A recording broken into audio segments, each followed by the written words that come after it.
Uzdil CSS dərsidəki 7-ci qism CSS xarakter tanlagıç. Xarakter tanlagıç odatda ko'p ishlatilmaydi. Bu ham odatdagi tor ko'rgishlar ko'rilmaydi. Cho'qim buningga bir qadar yuqori darajalik yangi tipdagi tor ko'rgishlarda bu xarakter tanlagıchni qo'llaydi. Lekin shundadimi bu mazmunni o'rganmasak bo'lmaydi. Xarakter tanlagıch deganimiz xohlagan xatkuchning ma'lum xarakterini o'z ichiga olmaganlik asosan tanlash ilib borgan tanlagıch hisoblanadi. Uningga bu tirnoq belgisi orqali aniqlik beramiz.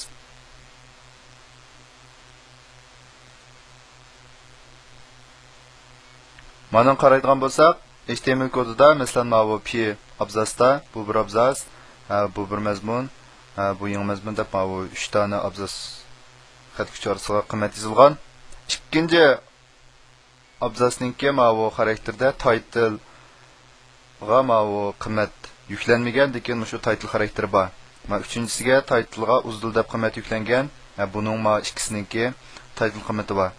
Buningki bu CSS kodu qaraydigan bo'lsak, title balam qismninki rangi qizil bo'lsin.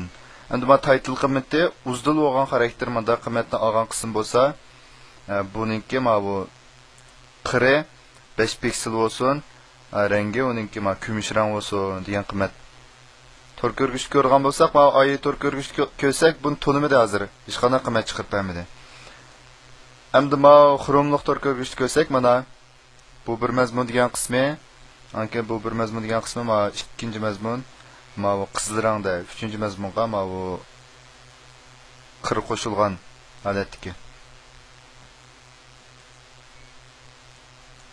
Anki xarakter va qiymat tanlag'ich. Yolg'iz xarakterni o'z ichiga olgandan sirat shu xarakterning ma'lum qiymatga teng ekanligiga hukm qilish orqali tanlash. Bu dal bizning hozir so'zlab o'tgan bu title xarakterininki qiymati uzdil bo'ldi. Buni biz CSS yozgan vaqtda tirnoqning ichiga ilib title deganimizdan uzdil holatda oldik.